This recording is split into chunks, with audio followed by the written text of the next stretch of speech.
Robo or something like that. And I think his plan was to get that early Stargate or Robo. Having said that though, he's just chronoing a Zealot to kind of make me look like a fool. Well, that's really lucky for him here. If he can get Yeah. at least one zealot out, it's going to be something here. As he's about to find out what's happening to him, as this blue zealot marches on in, Acadian now knows what's up, and that cyber core is done, so he can get started on a mothership core. He's going with the probe first, though, which I think is a little bit of a mistake here, delaying that just a little bit longer. But that first zealot's going to go down, but it's going to be followed up by two more here. Mm. This is going to be rough. Well, this mothership core's almost done though, so I think he's actually going to be okay. Like he's still got a good 4 drone lead. If he can, he's got 2 pylons next to his gateway, so he can't even. That's Aruthor can't even unpower the gateway easily. that's really I true. think, This mothership core is going to be really key here. yeah, good micro pulling back the hurt zealot, which was nice. But another zealot out. I really think Arcadian's in a good spot here. Yeah, that mothership core really helping out here, and it looks like Aruthor is continuing with the zealot pressure here. He's got 2 more being made and chronoed out right now, so he's going to keep giving himself a bit of an edge with these zealots, but with this mothership core here, they're not going to be able to do too much damage. Now, getting a couple probes here is nice, and if we look at the worker count here, Acadian actually still has a lead in that aspect, so... Yeah.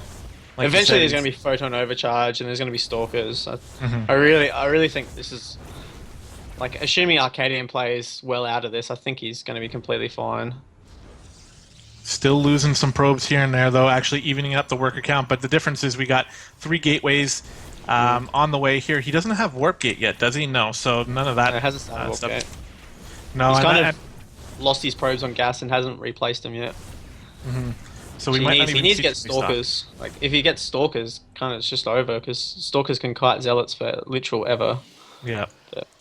And Arathor still hasn't even made an extra probe at home. He's just going ham on these zealots, and he's getting quite a few of them out here. I think as good a position as Acadian is in, this is still quite a lot of zealots. And like you said, without going back into the gas, there's going to be no stalkers to really help defend against this. So, oh, it's going to be weird. Mm. It's just yeah, I This think one zealot. it's intense. Like I wish he just got back into gas because if he gets back into he got photon overcharge now, which is really nice. If he gets back into gas, Yeah. he can't. It's just kind of over. Like he just gets stalkers, he gets warp gate. He's got 4 gates, and he just goes across the map and kills Aruthor after killing these gates in his natural. But he has more zealots now, which is kind of, and he's building probes again. So Yeah, there we go. Oh, and there's a GG out of Arathor. That's well I'm held. Yeah, it was really really close, really intense, and I think it could have been responded to a little bit better, but it was just enough getting that mothership core out to push off the rest of those zealots, and then it was still pretty intense after that, but that mothership core was just so much help that it really didn't matter. Elijah was the hero in that game for sure. He was very lucky. He kind of blind counted that kind of perfectly because if he had even gone that late to 13 gate, the zealots might have Yeah. got enough damage done at that first push. For sure. I know the ten gate opening is something Acadian really likes to do, and it has a lot of different options. Getting out that faster Stargate, faster Robo, or even just into a faster 3 gate pressure, which is really good also. So it has a lot of options, and it keeps you in the game to defend against anything like that. So that's how you hold a proxy 2 gate zealot rush without even scouting it, I suppose. Yeah, it's kind of perfectly done. Yeah, for sure. So I think we're going to be going into our second game here in our third game in just a moment. Okay. We have All Inspiration already kicking off a 2-0 lead, so looking pretty good so far. But it's still early here, and we're going to be going into another ZVT between TB Ham and Star-Tailed Bob. Admin extraordinaire, TB Ham, versus the captain of Confederation. Pumped for this game, actually. Yeah, Really on pumped for it. Daybreak. TB Ham's Zerg is pretty good. Like he plays He's random normally. Yeah, he does, but I think during the playoffs here, he's been picking his race because Yeah. that way he can just more specifically an opening. Yeah, so uh, so actually, I just found out he went random last week. So I thought he Yeah. actually picked Terran last week, but I played no, random against Shinobu from mhm, CT6 in TVT yeah, game. And in one of the way better TVT games that I've seen in a long time, especially coming out of TB Ham. That opening was really, really good that he pulled off. So we'll see if he has the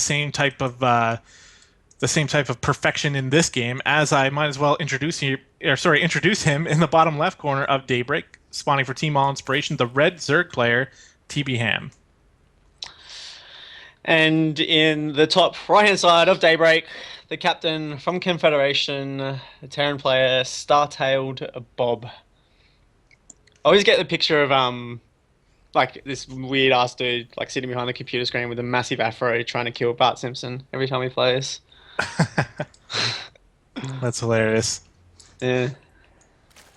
All right, so another ZVT here. Before we saw a sort of mech Terran going up against a Roach Baneling all-in that failed, but then transitioned into a really cool Swarmhost Broodlord endgame type of composition that was just too much to handle. So we'll see what type of differences we get in this game as the game gets going here. No gas.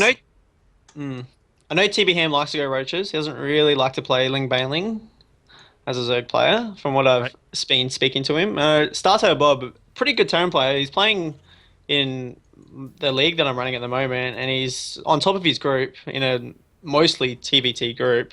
But he took games off Gulahine, who's a very strong TVT player. So whether or not what that means for his TVC, I don't know. But he is a very capable Terran player who to go up against TB Ham, which is probably two of the better Platinum players running around in the CTL as far as skill goes. Right in the top echelon of Platinum, could be Diamond kind of area. When Season 3 and Dreampool came into play, a lot of people got demoted, and most people were able to jump right back up, but some of them still stuck in the lower leagues here, and I think TB Ham is one of those guys. Yeah, me as well. I was in Diamond, and I'm stuck in Platinum as well. I broke my hand as well, so I kind of really wasn't able to play too much. So I think one of the games that's the absolute hardest to play with one hand would be StarCraft 2 for sure. Yeah. So at the moment, I'm observing this game with my left hand, and that's it. So it's kind of weird. Oh, I don't even know if I could do that. That's props to you for putting up with it and at least coming and joining us tonight to cast the finals, because I couldn't observe a game with one hand. My left hand, I mean. Yeah. But Reaper out of Startup. Sorry. Yeah, no, Reaper really standard here in most matchups when Terran is involved, just to get that quick and easy scout. But we had a really quick gas here out of TB Ham, and it looks like he's banking up quite a bit of minerals, getting those 2 queens here, 4 lings, and he's at 100 gas now, so I'm betting he's going to put that into a quick Zergling speed here. Yeah, I'd be surprised if it's a quick layer. I don't really think that's kind of his style. I'd imagine he's just going to get quick ling speed for safety once he can afford it with the minerals. Reaper trying to get some harassment done, but those lings are out, and they're going to try to be annoying to that Reaper. Nice save on that drone by TB Ham, getting them into the gas geyser here, and I think that's about all we're going to see out of this Reaper, because the queens are just about to pop here. Is he going to let that gas finish? I hope not. He doesn't need it. So there we go. There we go. Link speed was indeed started. Yeah. So a little bit different, because I have seen the ZVT out of TB Ham before, and he likes to go for that 1-1 roach push, which most Zerg players do these days against Terran. But no, instead it's going to be Zergling speed, so we might actually see a Ling Bling type of game out of TB Ham here. We could do. It's the best kind, though. I will forever, my favorite matchup will forever be TVZ, where it's just Ling Baneling Muta versus Bio and Mines, and a Thor or few thrown in there, and just constant back and forth for ages. Yeah, they're the best games to watch. It is really good. Those lings give you so much versatility. They allow you to move out on the map, but then also quickly run back if you have to defend a drop or anything like that. Where Roach Hydra is kind of like, it's almost like the mech of the Terran, right? Where it's like one big ball that moves slowly across the map and destroys everything. But with Ling Bling, you have all these different options you can go for. So, yeah, well, it looks like both players just content to macro up here. The second base is down for Star-tailed Bob, and he's moving into some tanks in the starport here. So it's very interesting. A quick tank out of him. He might be simply because, like, as if we know, I'm sure he knows that TBN does like to play roaches, and so he might have just gone this Blyden tank just to be safe, which I actually kind of like from him. I don't think it's going to be mech as such, as he does throw down extra barracks. It's going to delay his stim, which is kind of not ideal, but getting tanks for safety is always a good option against a notorious roach player. Yeah, and we do have the third base coming down for TB Ham, so really getting himself nice and set up here for a later game after getting that second gas up. Following up with a Roach Warren, though, so the Roaches aren't out of the question. They're definitely going to be, I mean, that could be there just for some quick defense if he needs them.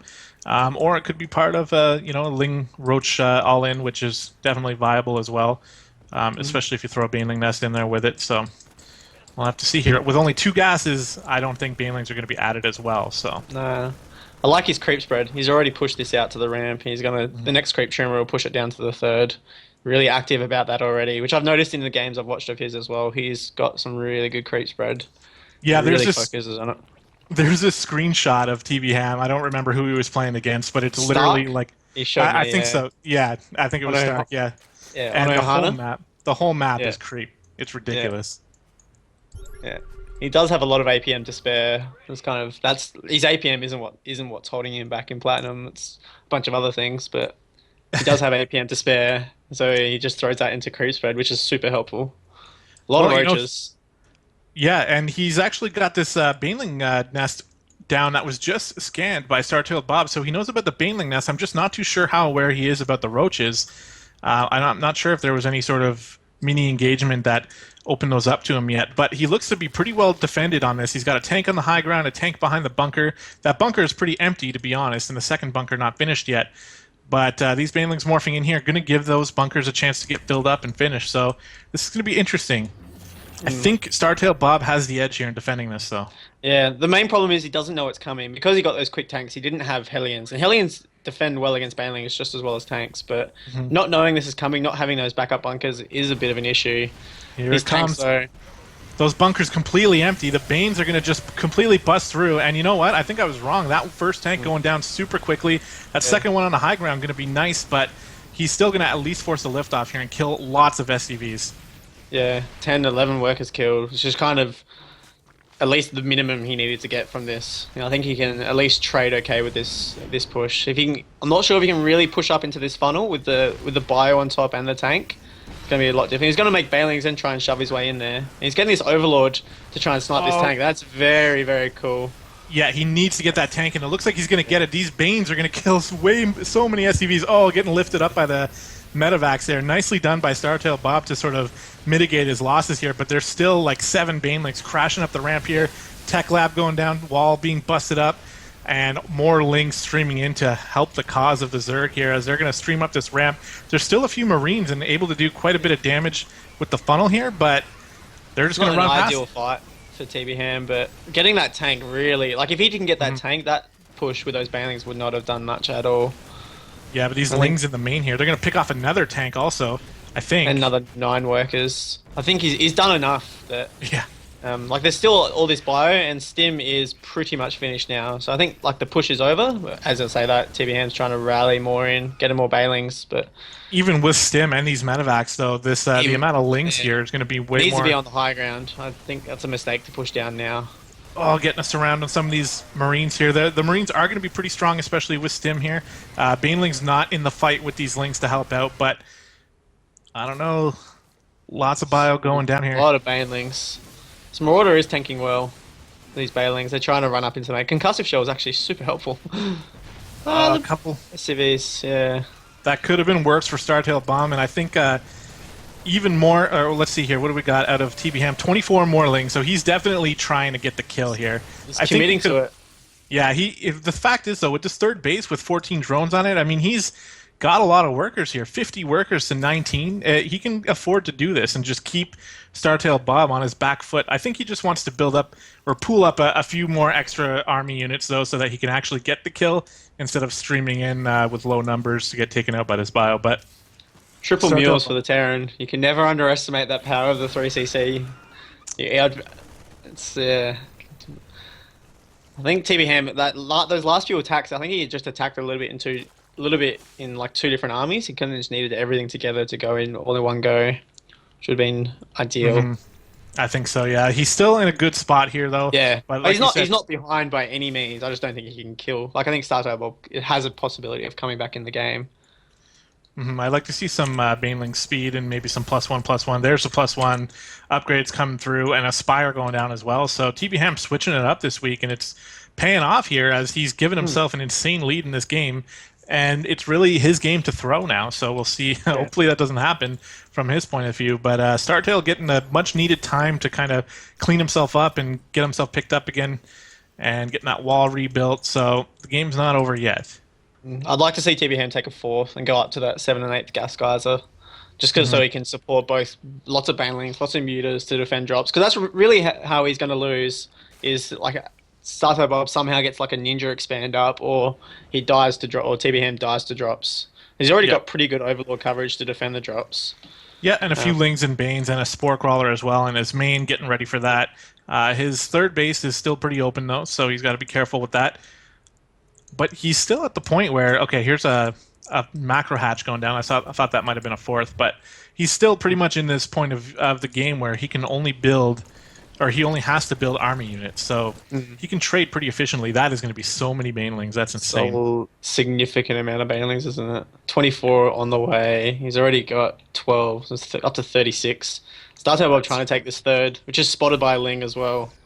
Yep, and he's got a lot of Marauders, and these few Widow Mines scattered across the place too could be really deadly to those banelings. So TBM has to be really careful. But the opening to the natural is pretty open right now. So if TBM gets a clue about that, he'll be able to do a lot of damage. Although, of course, right when I say that, Startail Bob closing that door.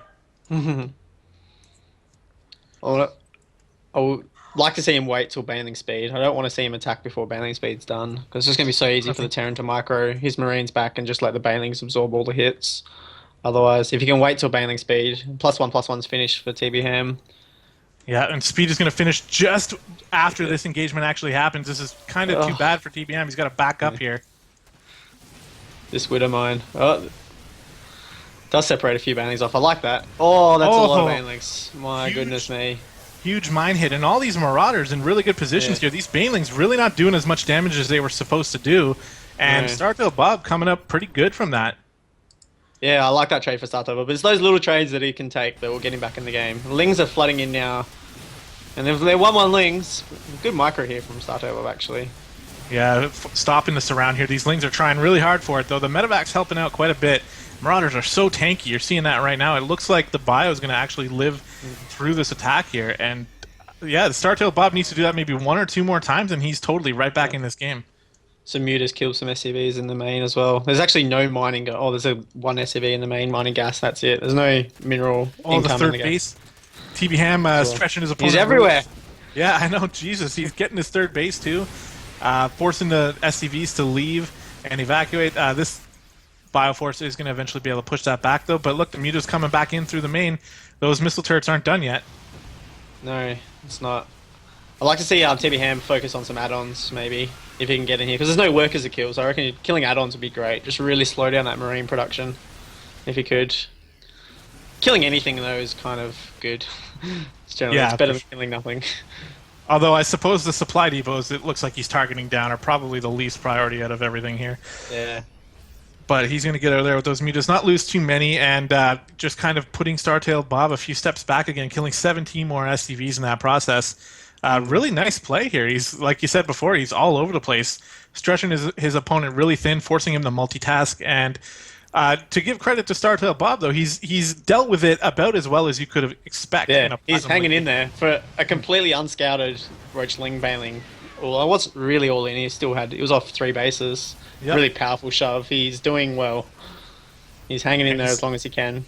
This Mutaflock is getting bigger and bigger, although he's losing quite a few of them to these Marines. He's really focusing on that armory, which is going down, so that's a thing. I don't know exactly how important it was for... Yeah, he's already got +2 attack, like halfway done, or a third of the way done. Doesn't have +2 armor started yet, so he's going to have to rebuild that armory, especially if he wants Thors as well, obviously. And TBM's finally saturating this 4th base. Needs to get in those gas geysers though, so he can continually keep these trades up. Because if he gets up to those, like that 7, 8, 9, 10 gas geysers, he's kind of, extractors, not gas geysers. He's kind of going to do. He'll be able to continually take these trades for a long time as a Zerg player. Yeah, he's already kind of in that position, to be honest. Wow, those 2 Marauders sucking up a lot of Baneling hits there. Good job by Startail Bob. And this missile turret wall in his main is enough to push back the mutas for now. So he's stabilizing here a little bit, but he's almost mined out of the main, and he's going to be pretty much on 1 base mining here. Oh, A he needs lot to of wall save of chat. this third. This third's burning down. Oh, Can't let this if third burn down. if those two Because like lings would have got that. yeah. He's even on army supply. Like he's like TB Ham's just finished 2-2, and Starter Bob has 1-1. He's almost got 2-1 now, so he's a little bit behind in upgrades, but his army supplies are even. And so he's not out of this game. And with mules, like mules can keep the Terran alive for such a long time. Yeah, and that's He's pretty evident even in this game. I mean, there was yeah, in any other race would have been dead with 15 yeah. workers or however many Star-tailed Bob had. But he's been able to stay in this game, and TBHam just needs to keep doing what he's doing with these mutas and harassing when the Terran army leaves. He can see this army on his creep, so he's swinging around with his lings and banes and going to try to kind of. I don't know if he wants to engage this army or if he just wants to go in and harass the main once again, but it looks like he's going to harass in the natural, and he's getting a lot more damage done here. This is insane. I think this might be the push that ends it here. All these Yeah. SCVs going to go down to banelings. Oh my god, 27 Sorry, workers Banelings. killed. The third CC goes down, and now, actually, he could have run into the main. He actually doesn't. He's pretty happy with killing 29 SCVs and just backing off again. 13. He lost yeah, so many workers down, but he lost a lot of banelings against Marauders. It's like Starter Bob still has an army supply lead. I mean, 3-3 is started. That's kind of the advantage that TB Ham's got, is he can afford to go to Hive and go to 3-3, but pretty gotta be big careful. Terran army moving across the map. Yeah, and this is the worst position you can be in as a Zerg when you think you're totally winning on every single front of the game, but except for the fact that the Terran army is gigantic right now with medevac support, this Ling Bane force is not going to be able to kill this Bioforce. Oh, well, he took out all the Marauders, I suppose. Yeah, which is nice if he can buy enough time to get more banelings to clean up the rest of these Marines. But Yeah, technically not an efficient trade, but in no, this definitely not.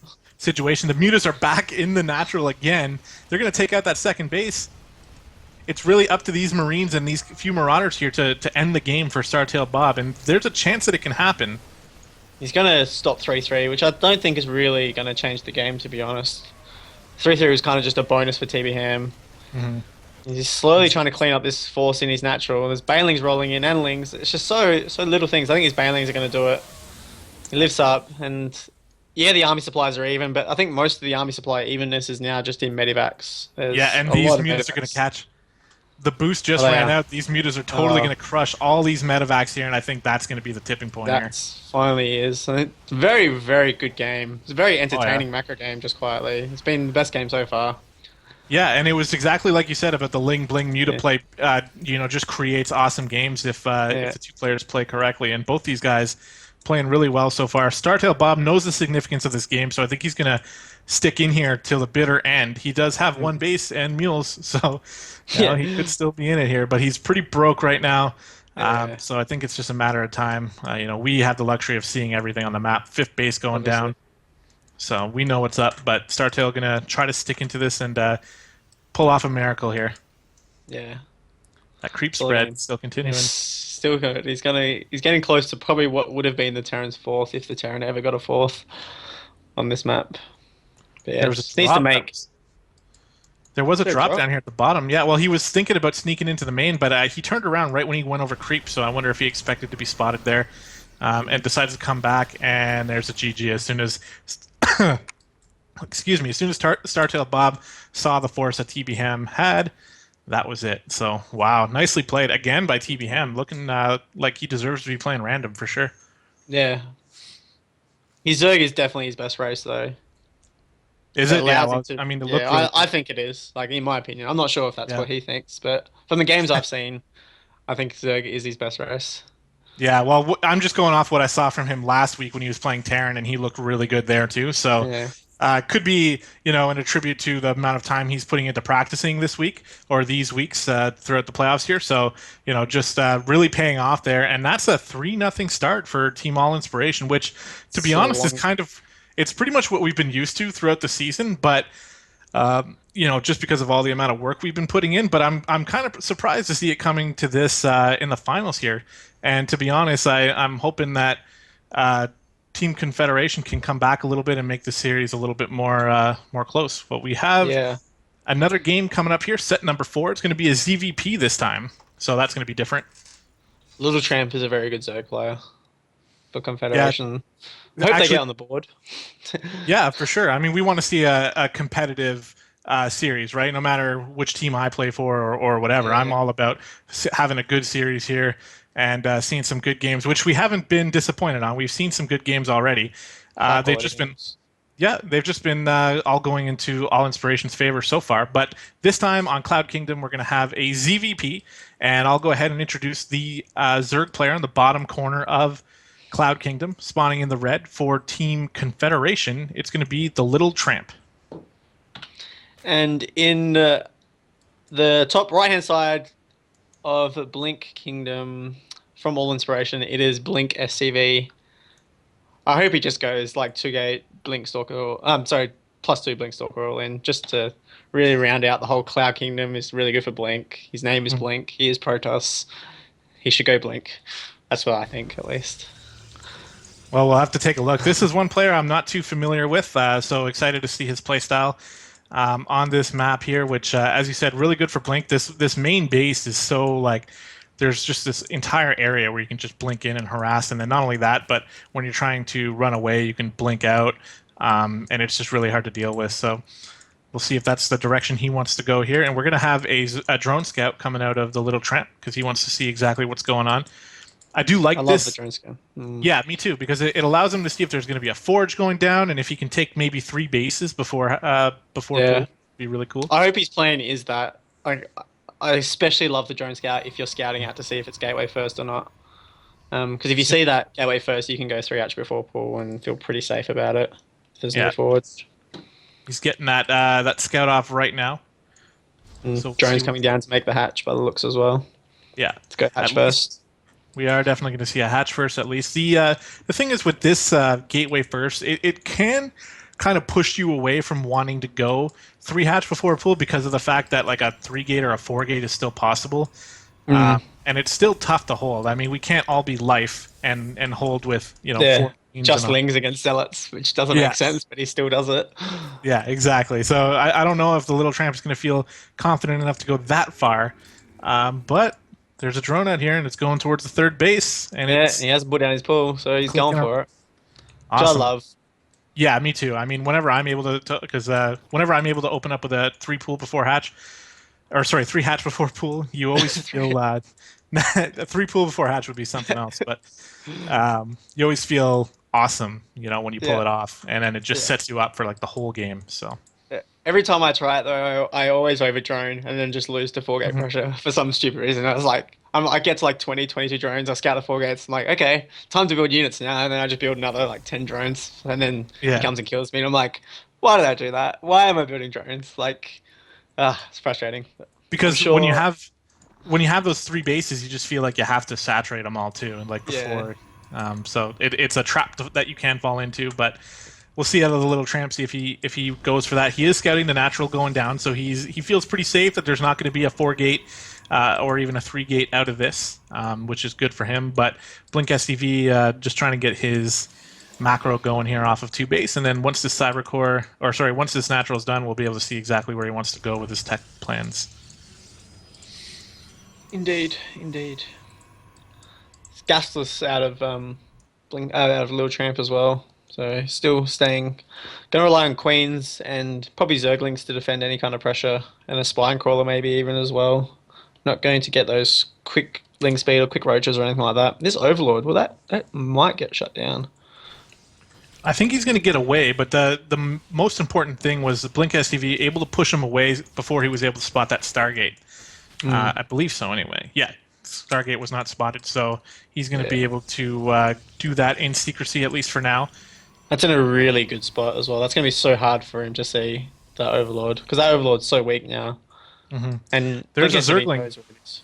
The Zergling running in. If it's on an A move, which it isn't, it might. No, it's not going to get up there. So close. If he had a second Ling with that, he totally would have been able to see. I wouldn't be surprised to see some blind spores maybe soon. Just because he's sending in another Overlord now to try and from the third base to try and see what's going on. Blind spores are definitely a good idea in CVP, especially with the fact that he could be opening DTs behind this. He could be opening Yeah. Stargate. So it doesn't hurt to throw down a spore at each base. So far though, Little Tramp not opting for that. This Oracle is being chrono boosted out and is almost on its way here, and this Overlord not looking like it's going to scout it in time. No, the Stalker hasn't moved either to try and shut it down.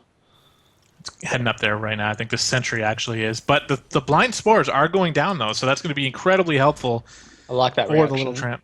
Oh yeah, definitely. Because now, I mean, his bases are basically safe. There's going to be a couple drone kills because Oracles are really good at killing drones, Yeah. but not as many as he would have hoped for investing this much in this opening. Yeah, especially that it hasn't been scouted, and there's not even going to be a drone kill. Wow.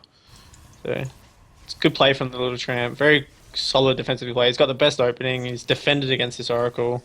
He's in a very good position here, I think. That Oracle not even taking a single shot. I suppose the good news in that is that it's saving up its energy and might be able to do something a little bit later. But as of now, it's just going to be a scouting flying unit, and it's going to be able to get the scout off. And he's moving into a robo tech over here. So it's not that 4-gate pressure either. So Little Tramp can feel free to saturate these bases now. Like he doesn't need to cut drones to be able to defend against that pressure. He can freely drone up to 3 bases. 65, 70 drones, and then start pounding out units, which is, I think he's in a solid position. He's going for melee upgrades here, which I find really interesting. Generally, you don't see that. It's not that it's bad, though. I think that it could be pretty good for him. It's just that you just don't really see it that often, so I'm interested to see how this is going to play out here. I'm hoping he goes into like a huge Ling flood into, Lair, which hasn't been started yet, by the way, kind of late for that. And then followed up into Hive with Ultras and stuff would be pretty cool, but that's far down the line so far. So. Blink's taking a third. There was a Ling here which got killed, so he knows that there was perhaps intentions from Blink to take a third. Needs to get a Ling across there to confirm it though, just to make sure that there is a third and there isn't a 2-base all-in coming. Yeah, really important to know that, especially on this map. I find the Immortal Sentry push really good on this map as well. Yeah, because Chokes you come in are from so good. Yeah, force fields are way too good on this map. So, getting another scout off. Trying to kill the 4th. The Oracle. Oh no! Wailing away at the 4th.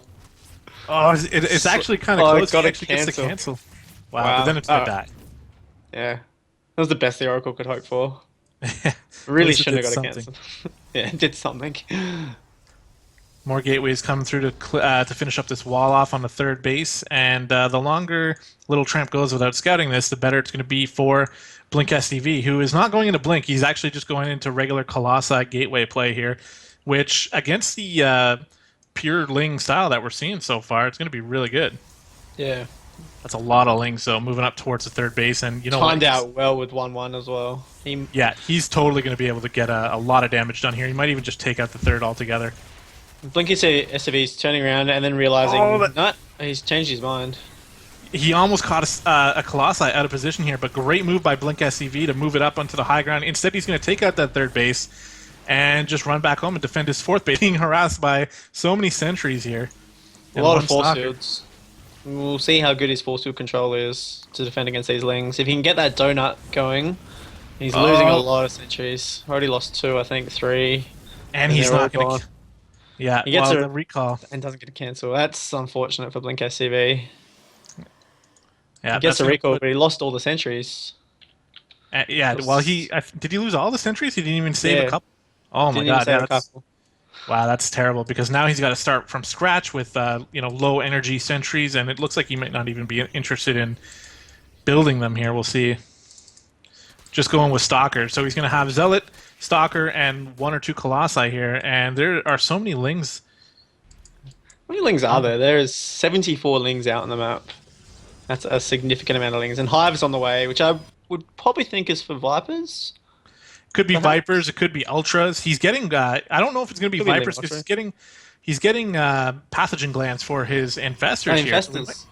Yeah, so I don't know if he'd want to get Vipers to go with that. Oh, that Colossi finally. Is he going to get it? Again, though, Blink SCV moving it to the high ground here, and it's going to contribute a crap ton of damage to all these Lings here, but some of the Lings running up into the main, looking a little indecisive there, and they're all going to get cleaned up. Really could have sent Lings into both the natural and the main and tried to get a lot of probe kills. Sorry, he was a little bit indecisive. Decided maybe he could take the fight against the army, and then decided no. Then changed his mind again, and really didn't get a good trade for his Lings. Yeah, Um, unfortunate there for Little Tramp because he definitely had options, but maybe that was the issue, was there's too many options. He could have gone after the third, or the Colossi that was exposed, or the main, or even the natural. So it's tough. You sometimes just got to pick a random option and just go for it.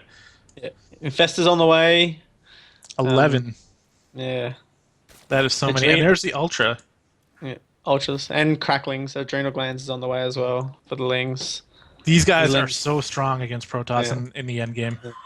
Yeah. I'm really liking the position Little Tramp is putting himself into here because once I he love his gets armor maxed, composition. yeah, once he gets maxed out on like Speedling Ultra, or sorry, Speed Crackling Ultras with max armor and everything, Yeah. he's going to be pretty much unstoppable. Yeah. And infestors to hold everything together as well. I Hmm. mean, the Colossus are good against infestors because they just have absurdly large range, but still, I love Little Transportation is solid. He's on good four bases. He hasn't saturated the minerals on the four bases yet, but he's getting the gas from it, Well, which it's is important to note nice. too. We're only 14 or almost 15 minutes into the game here, and we got +2/+2 Max. finishing, and he's maxed out. So that's Yeah, going to give him a really good option here to do a lot of damage. He's just got to make use out of all his units here. yeah. The problem with this though is Blink SCV is in a pretty solidly defensive place. He's got a little choke to get into the natural. He's got a little choke to get into the third. He's got Colossus sitting behind gateways and cannons and stuff like that. It's really hard for the Lings to be as effective as possible. Like if the army's out on the map, then this Zerg army is super strong. But he's fighting in chokes with the Ultras, and the Ultras are kind of just going to get in the way almost. Yeah, for sure.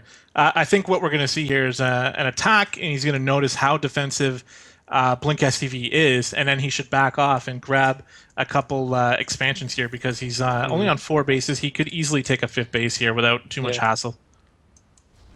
Infestor's moving up. Throwing Infested Terrans actually, which I guess is nice.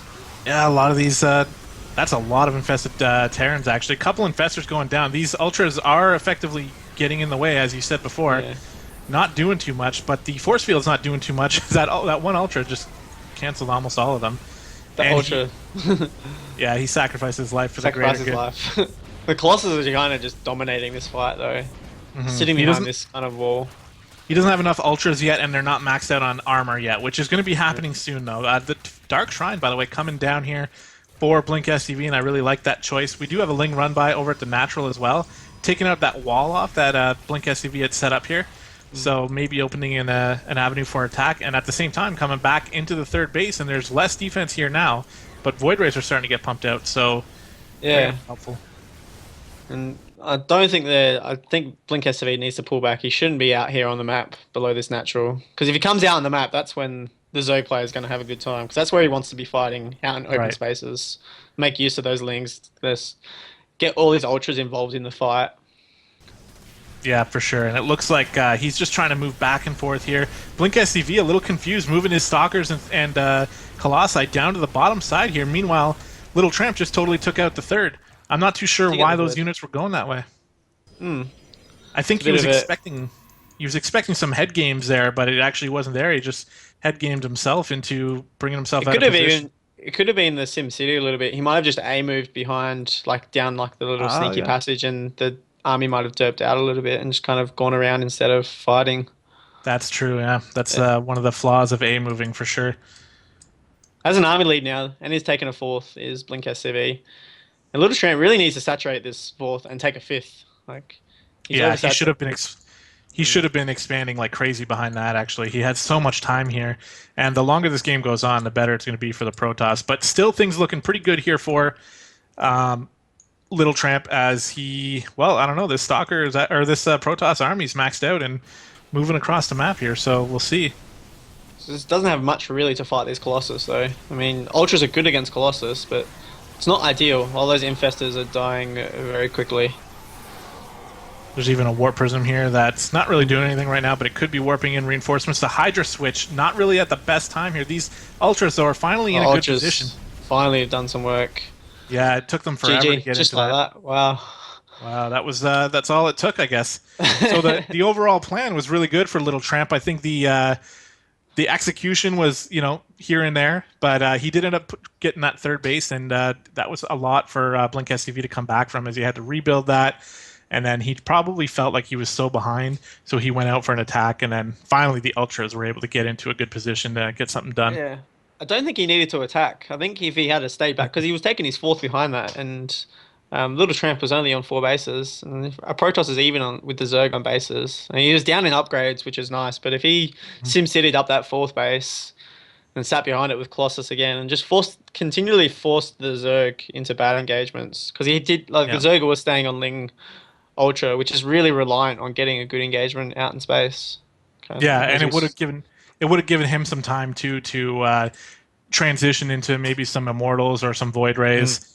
He did make a couple Void Rays, but he didn't kind of yeah. keep up with it. So Yeah, wasn't enough to wasn't like 6 or 7 really to fight back the ultras heavily. yeah.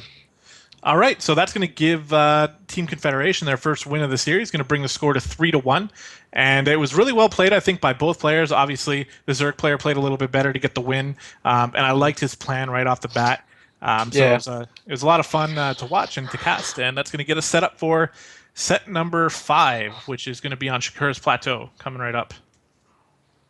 Burn versus Minimum Rage. PBT goal game.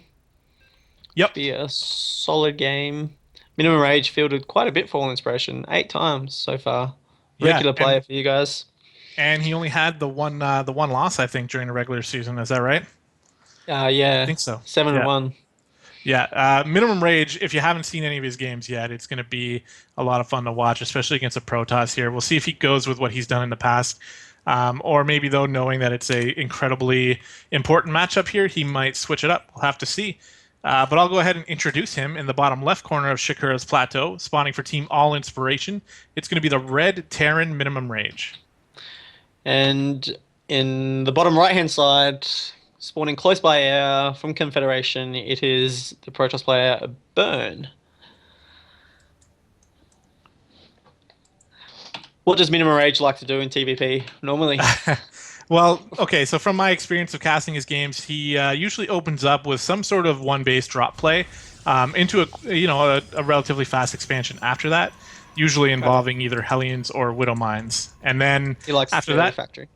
yes, he gets the early factory. He then transitions into 3 or 5 factories and then goes full tank Widow Mine and wins with it. Tank Widowman. Oh, actually, I saw that cut. When was I watching that? It was on Cloud Kingdom, and he went just like stupidly amount of like Widow Mines, like 30 plus. Yeah, That 30 was plus, silly. usually about 15 to 20 tanks to go with it. Um, That's so so we'll very see though. interesting. Yeah, it is. But the thing is, though, it's kind of predictable. And if Byrne has done his homework, he's going to be able to see that there's quite a few of these games have been casted where he has all the time he wants to look and see what Minimum Rage does and figure out a way to combat it. So we'll see about that with Byrne. Now, unfortunately, I don't know too much about Byrne's playstyle here. So we'll have to see what he could do to bring to the table here in this game. Because one more win for Team All Inspiration, and that's going to put Confederation way on the back foot pretty early on here. So hopefully he can step it up and take down the almighty Minimum Rage. Probe Scout out of Burn as well. He's well aware of the gas timing and the barracks timing, so he knows what's up. He's going just a single gas out of him, not the double gas. So probably looking just to get the Cybercore and a nice early expansion. No real crazy early 5 minute Stargate or anything like that. As there are police in my driveway. This game might get cut short. That's interesting. There's a police Wow. like my window's like right next to like my front yard, and there's a police car pulled up. Okay, well, great timing on Interesting. that. If we, Interesting. yeah, If I disappear suddenly, that's why. yeah. Well, hopefully everything's okay. I hope so. Oh, it looks like they're moving down the street. Hopefully not Okay. me. I don't do anything illegal, so should be fine. Anyway, moving on. This probe hidden up here in the top right side, top left hand side. Yeah, sneaky, sneaky probe. He's going to be dropping down a pylon relatively shortly, I'm sure. It's a little bit late. Actually, not quite. I mean, it would be right around now when he would drop down a pylon for maybe a proxy Stargate after an expansion, but looks like he's just going to move out and maybe he was just hiding so he can get a scout later. Yeah, it's going back to confirm the scout on minimum rage by the looks. It's to see exactly what he's doing. Reaper is moving across the map for minimum rage. He's just scouting out. I don't think he's going to try and get any probe kills just from his pathway. He might actually lose his Reaper. Oh, not quite. It's going to get away. They live forever, Reapers. Yeah, they do. Oh, No matter silly how to much think he's damage they going to take. die. No, he's just going to hop off the side of the map here and then come back 30 seconds later, full health. He does see the expansion, though, and he got to see everything in the main, so he knows what's going on here. That second base coming down at a regular time for minimum rage, and he's getting that factory to follow it up. Again, pretty normal coming out of him. The thing Yes, about we'll see if minimum it... rage... Oh, Go on, sorry, sorry. go ahead. I was going to say, see if it's for Widow Mines or for Hellions or anything like that. I like Factory in TVP. A second Factory. Oh, wow. It looks like Yeah, we're going to it's see that Factory shenanigans out of him. definitely interesting here. He's dropping onto the reactor here. There's no starport yet, so maybe he'll be bypassing the whole drop play that he's used to doing. Getting Widow Mines. I like what he's doing too with this Reaper, scouting the entire corners of the map, looking for any sort of proxy pylon. Not going to find one yet. That probe is still out on the map. He's just over on Burns' side of the map here, so staying pretty safe over there. I like his activeness with the Reaper. That's a very good play from him. I've been watching a lot of Unrivaled games lately, helping them prepare for their matches the last couple of weeks, and a lot of their Terran players actually don't do this. If they don't be active with their Reaper after they're scouted. They Like scout the once or first time. twice and then send it home. It just stays in their army. I just keep telling him just continue, like leave it on a patrol or something like that around the map. Yeah, Like because you he's may going as to spot well. this robo. Yeah. So he knows about the robo, which is So generally much standard. valuable information. Yeah, pretty Yeah. standard. It was after the one gate. Nice and Oh, safe, really. The Reaper Reaper came so lives close. And again, 30 health. seconds later, he'll come back full health and get another entire scout off here. Got to see everything once again. But I like Burn here, waiting till the Reaper's out of the main here, and he's going to drop down a few more gateways to follow this up, to bring it up to 5 gateways, I think, off of 2 base, which is pretty standard. And he's getting some sentries here, so it looks like he's just trying to defend his natural, which has been up for quite a while now compared Yeah. to minimum rage. So he's had the edge economically, and that's being shown here by the supply lead he's got right now. Want Burns Observer to duck into the main here. Oh, he's going to lose it to these Marines as well. It was a good pick up there from Minimum Rage. He saw the Observer. Oh, just gets away. I Wow. want to see this Observer just confirm the double factory because he saw the Widow Mines with it briefly, but he needs to get in and confirm that that's what Minimum Rage is doing. Yep, and He he is is getting this. that. Well done by Burn there. That was so close. Almost lost the Observer, but now Burn knows exactly what's coming out. He's going to see more tanks coming out of these factories, and he's going to be able to at least confirm this playstyle coming out of Minimum Rage if he didn't know about it already. It's half the And battle. Now, does he know how to actually fight against it, though? That's the next question. I think he does, because look at this double expansion into a Yeah. third and a fourth. I really, really like that play. That shows that Burn has done his homework here, because Yeah. Minimum Rage is probably not going to move out for another 10, 15 minutes. So Yeah. why not get these expansions up? And he's going to be really prepared. Finally, that Reaper going down as I randomly scroll past it dying. Yeah, that Reaper goes down, and Stargate coming out. And I think Burn is responding very correctly to this.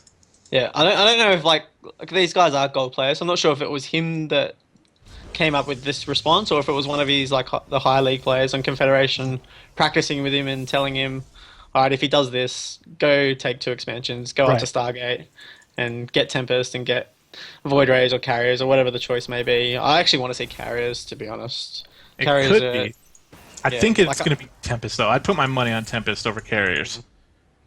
like as a like as I mech against like I play Terran and I mech against Protoss and I find Carriers the hardest to deal with. Well, actually, I find Phoenix even harder, but I don't think Phoenix would do too well against the heavy Widowmine style. But I Right. think Carriers are just so hard to fight against. Really comes down to a solid micro battle. Like Tempest are pretty hard countered by Ravens, but not that Burn has gone into Ravens yet. Not that Minimum Rage has gone into Ravens yet, but Yeah, well, we'll have either to see way, this. it's a good Fleet- choice. Yeah, for sure. And the Fleet Beacon is up. Minimum Rage getting a scout on his third base here with that Marine. So we'll see what Burn wants to go into after that Fleet Beacon finishes up. And I'm a little bit worried for Minimum Rage here because of his passive style here, sitting back. He's actually going to be defending instead of attacking, which is something he's not really used to as far as... Oh, look at that. He's getting a Void Ray and a Carrier. So, He's going Carriers. I like that choice. Yep. I love that choice. well, we'll be I able to wish, see exactly... Minimum Rage sent his Widow Mines out to kind of harass bases. He really is very, very passive. Yes, he definitely is. He's like the definition of a, I don't want to say a velo because it's not quite like that, but very passive, defensive, wait until you have 3 or 4 bases up and then just go and crush your enemy type style, which is similar to a velo, but it just seems to be done differently from Minimum Rage's point of view. Yeah. So we'll have to see here. But like you said, the more passive he is, he's trying to land that third base, so he'll be on 3 at least, which will even the playing field a little bit. But he's it's kind of a situation now where in previous games, the longer the game goes on, the better it is for Minimum Rage. But I think it might be the opposite this time. Yeah, if he's finally got a scan off on these starports, so and sees the fleet beacon as well, so he should expect that, and I hope he throws down a bunch of starports himself. Yeah, he did even see that carrier too. So if he lets the Terran sit back and get 10 carriers and lots of void rays, it's pretty hard to fight that army correctly. That's half the battle with mech is getting the right unit composition. So we'll see. He's not dropping down. Oh, he did get 1 extra starport here. I don't know if he thinks he needs more or not. I think he needs more. I think he needs at least like 3, 2 with probably reactors, 1 with a tech lab to get ravens. Yeah, he's going to be pumping out these Vikings pretty soon here. He needs to get started on that very shortly. But here comes the Minimum Rage expansion train now. He's trying to get up to 4 bases as well. He's very good about making sure he's consistently building bases and not falling behind on that aspect of it. So what needs to come out of Burn is to keep up with that from Minimum Rage, because once he sees he's on a 4th base, he's going to need to kind of take a lead in bases again so that he can remain in the lead here. This is going to shape up to be a really interesting game. Yeah, Minimum Rage has just scanned Burn's 4th as well and sees it. I'm not sure if he clicked on the gas guys to see how long it's been going here. But he is at least aware of it now, that Burn is on 4 bases and can afford those 4 Stargates building carriers. Well, the Vikings are on the way for Minimum Rage. He's got 3 now, and he's going to hopefully continue to churn them out. Sitting right on top of an observer here, which is a little bit unfortunate for him. But meanwhile, we still have 3 carriers coming out at a time for Burn, and he's building up quite the fleet here. So it's gonna when the time for battle comes, it's gonna be craziness. Lots of scans coming down, try and pick up the army. I like that. Like as a mech player, when you're playing against Protoss, you want to continually scan the army because like mech is strong. Like it, and obviously against Protoss, there's people that say it's not that good against Protoss. But if you can counter the Protoss army perfectly, it is very, very strong. Yeah, and these Widow Mines are going to be pretty good against Protoss no matter what. Seeing as how they have a bonus against those shields. That bonus damage, yeah. Yeah, it's quite a thing to see when you see like 17 Zealots get blown up by 4 Widow Mines. But so funny. We're not going to be seeing Zealots getting blown up this game. I'm not sure what's going to happen actually when these carriers go over that. Definitely not going to be good for them. I'm not sure motherships are good. Like mothership's good, but the Terran A has scans, B has Vikings, and they can it might allow the carriers to get a few quick shots off. But I don't know. I love the input of a mothership. It's not going to play too. Yeah, like there's even missile turrets going down on the edges here. Now the 4th base and the 3rd base don't have missile turret coverage, so if you were to sneak around there and get something done, maybe that could happen. By the way, there's a medevac with 3 Widow Mines in it over here by the 4th base. Just chilling out, waiting for the perfect opportunity. Yeah. He scanned his army to try and get rid of the Observer, but the Observer's a little bit back. I like his Viking count. He's really pumping those out, which he needs. This is the first part, but he needs to have good control with the Vikings. So he needs to focus the carriers and not the interceptors. It really comes down to a microfire, which is why I like carriers as a response, just because it generally allows the better player to win, not just the player that built an army that can't be killed as such. It makes it an even fight. A couple Widow Mines being dropped. Yeah, the 3rd one going down. It's actually going to burrow, and there's no observer here, so a couple probes, I think, getting taken out there. Well, a total of 7 killed, but I don't think that happened just right there. It's a little bit sloppy, actually, because he knows that he's gone Widow Mines. He probably should have built a blind cannon in each base. And Widow Mine, another one goes off. He's cleaned up the gas mining up at this 4th, which is good for him. Yep. Actually, that's probably where the other worker kills came from, the kills on the gas here. So nicely done by Minimum Rage, keeping himself in the lead here. He's actually got a full supply lead, and he's fully maxed out with 74 workers. So I'd like to see him pull a few of those workers and add them to the army here so that he can then remax after they die.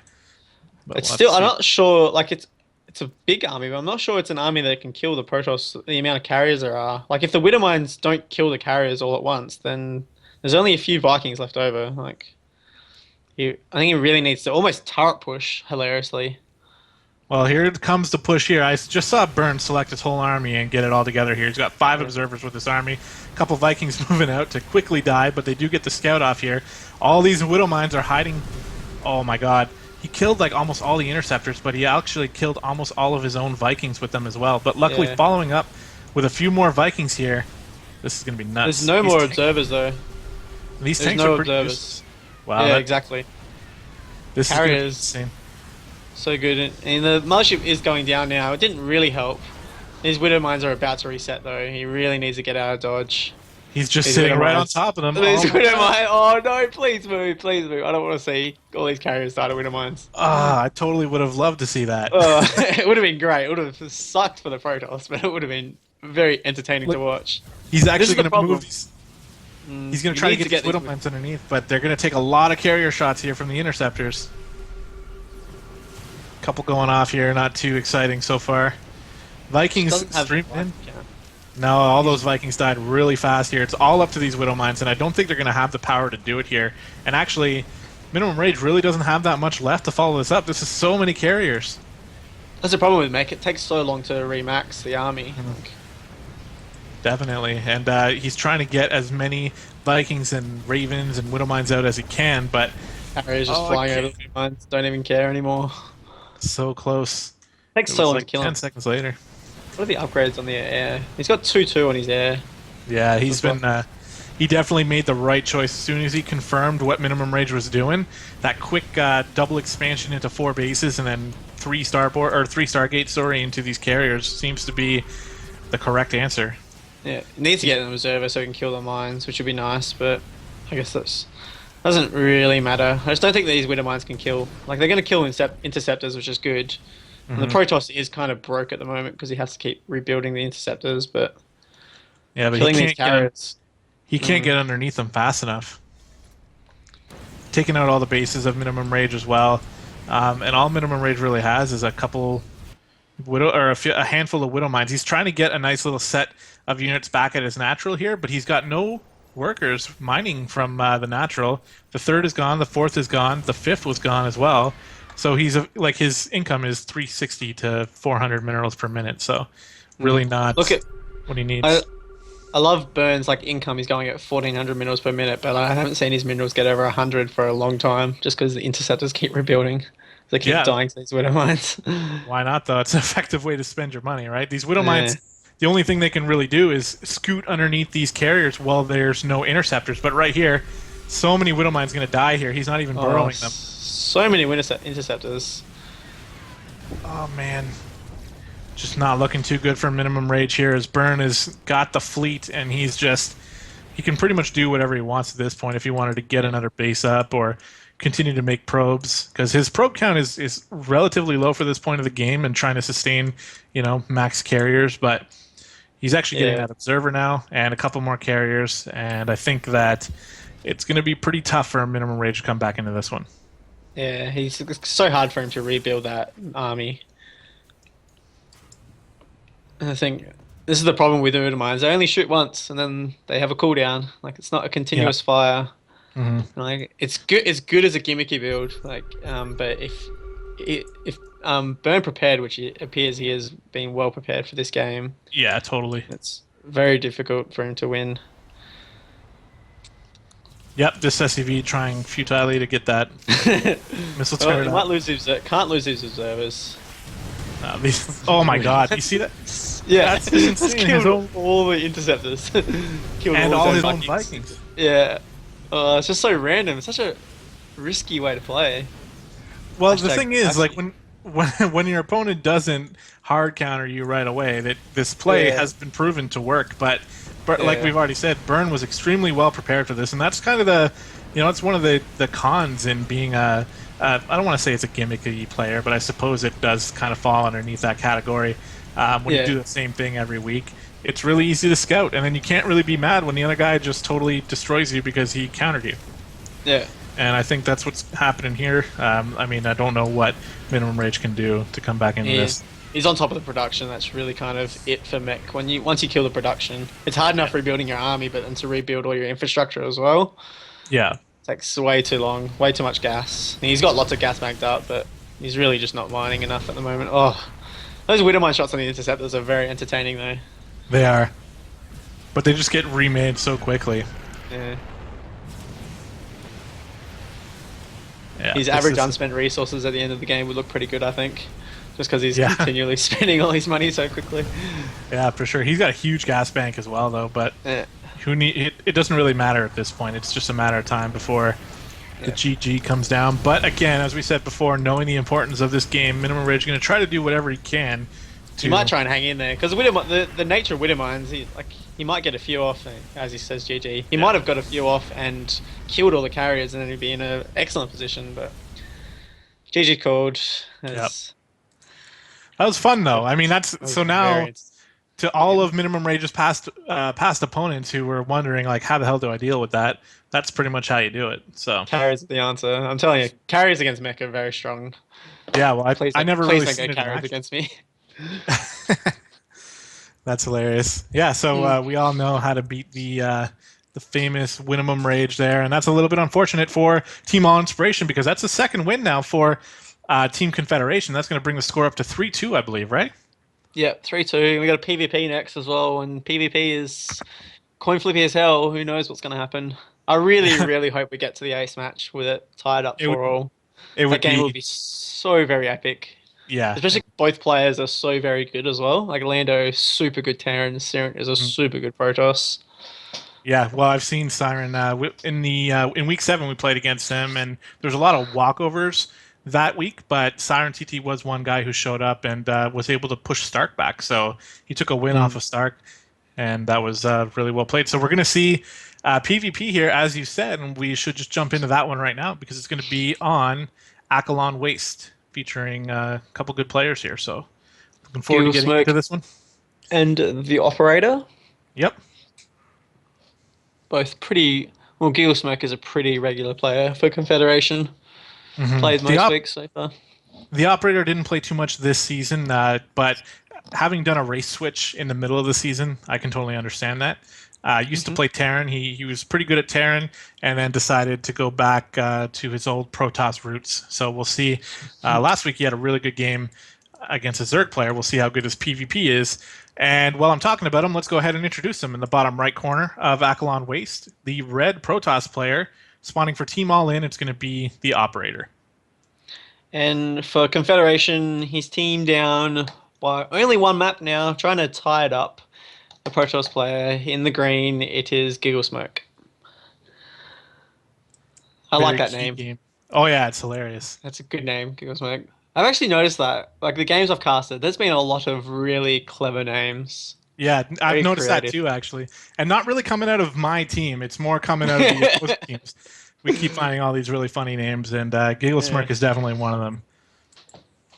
And he's finding himself in a really important game here. This could tie up the week, and that's going to be pretty epic. So in a PvP, like you said, which is pretty coin flippy, it's going to be interesting for sure. Both players probe scouting. They both see each other probe scout as well, which is nice. I like that both of them scouting, and I like that they scout. There's really, you're kind of asking to have a bad time if you don't scout in these games because of the nature of best of one, and both teams preparing pretty heavily to play the person. Like you really need to scout and be on top of the game. So I'd feel so bad if I lost to something silly like a proxy gate just because I didn't scout. Yeah. I'd really be kicking myself, letting your team down. Because that simple thing. Yeah, and if the game comes down by just a one game. And I lost my game in the quarterfinals, and I felt absolutely terrible about it, to the point where like I just didn't even want to play anymore during the playoffs because the pressure's. I'd rather cast, thank you. I don't really want to. The pressure is real. Yeah, for sure. And this is the finals where the pressure is going to be about as big as it's going to get here. So, like you said, scouting incredibly important, and both players doing a good job of it. especially OP Yeah. actually, still or operator, sorry, still in the base here. Or actually, no, sorry, that's Gigglesmirk, still in operator's base, Yeah. so getting a good scout off. Gigglesmirk's even following Operator's probe across the map, his original scouting probe, just to make sure he's not gone off anywhere to drop any sneaky pylons or anything like that. Really staying on top of it. We do have a double gas going down here for Gigglesmirk, and that indicates to me at least some sort of tech-heavy play. I usually like to go with the Stargate, so that's what I'm guessing right now. Guessing Stargate. Operator's Yeah, Cybercore is actually quite a bit behind Gigglesmirk's. it is really late, and I wonder if it Yeah. has to do with all this microing to get rid of this scout here. Yeah. In PvP, that's going to be huge here because it's all about being as crisp as possible and getting that building down right when the Stargate or right when the Cybercore is done, and that's what we are seeing a Stargate out of Gigglesmirk. Yeah, especially like even in just like mirror matches in general, like your timing of your builds is so critical because like you both players have the same tools to work with. Yeah, And so it's not like your race can give you an advantage over the other race. Like it's all about your skill and your choice of building placement and building timing and all that kind of stuff. yeah, It's for really sure. it's why I like mirror matches as well. So It's a good skill check because it's like, okay, like, I can beat Terran because I know that, my roach push works really well against them, but in a ZVZ or in a PvP when they have the same tools I have, like, yeah, you're playing on the same playing ground here. This yeah. Mothership Core finally going to push away this scout from Gigglesmirk, so nicely done there. And he's following it up with a Twilight Council, and I don't think Gigglesmirk got the scout off on that. No, Nope. oh yeah, I don't think Google Smoke sorry, but the operator is fully aware of the Stargate out of Google Smoke, so he should be getting stalkers and probably positioning the stalkers in the mineral lines nice and safe. I hope, because he knows that there's a Stargate coming. At the very least, he Doesn't can drop down a photon overcharge to get rid of that oracle, but he needs to act fast on that one. So, still doesn't quite have it. I think you should just have it when it gets here. oh right, yeah, it's It 100 for some reason. needs another 4 energy, but he's going blink, which is generally a pretty good reaction to Stargate. It's kind of how PvP goes. Twilight versus Stargate. Yeah, and his stalkers are not in position here, so this No. oracle is zooming in here. It's going to be able to get a couple probe kills at least. The reaction time has to be super fast here to get minimal losses. 3, 4, 5. Pretty well done. Hold on. And Yeah, if he picks 5. off, 4. Doesn't oh, want to that lose that Oracle. yeah, There it that oracle goes. gets away and baits a photon overcharge as well. So, I mean, 5 kills is about what you would expect from an oracle opening. So not too bad for either player here. But Gigglesmirk has a pretty commanding worker lead now, and Yeah. supply lead as well. So He's getting Phoenix, which I like, getting a couple of Phoenix, but getting him, he's immortal. First immortal's halfway done, which is going to be super helpful against this Blink attack. If he can get one, probably two immortals out by the time this hits, this 3 gate Blink. Even the yeah, Phoenix are going to be pretty helpful just to, like, not to fight, but probably just to lift the Stalkers out, just to take a bit of um, that I, army number down. Like, yeah. yeah, for sure. The crowd control really good on the Phoenix. I'm really happy that Operator's coming back. He's just chilling out in his natural. Looks like he might want to get an expansion up at some point, but this Oracle is still around here, and there's nothing to defend against it. So it's going to actually fly back in here. Yeah, he can't really move out until he gets like Oh my 10-ish God, stalkers, so he can afford to leave 3 at home. But this Oracle, I think, might die now. Yeah, but he's done the work. He's killed a lot of probes, 11 Def- total. He's definitely paid for himself there. That's a lot of workers killed here, and especially again in a mirror matchup, the worker count means a lot more because again you're on the same playing field. So Gigglesmirk finding himself with a much better economy here, and Operator's going to need to get some damage done with these Blink Stalkers, or try to get an expansion and defend it for a few minutes in order to catch back up in this game. Yeah, but Gigasmoke has 2 immortals. The third one is slowly on the way once he gets past this little supply block that he has. He's got And Phoenix moving out here as well. yeah, and these Phoenix, like you said, are going to be really good in the form of crowd control, picking off that mothership core as well, and also just scouting. I mean, having Phoenix just hovering around all the time, he can harass the probe line with them too. So, very versatile units. This Operator Zealot just chilling in the base without Yeah, being it's just harassed like at all. not entirely sure how he got over there. What he had during here. Yeah. Just kind of all by himself, poor fella. He did see the two immortals though, so he knows that his stalkers are going to be pretty hard pressed here. Phoenix is coming in to target down this mothership core.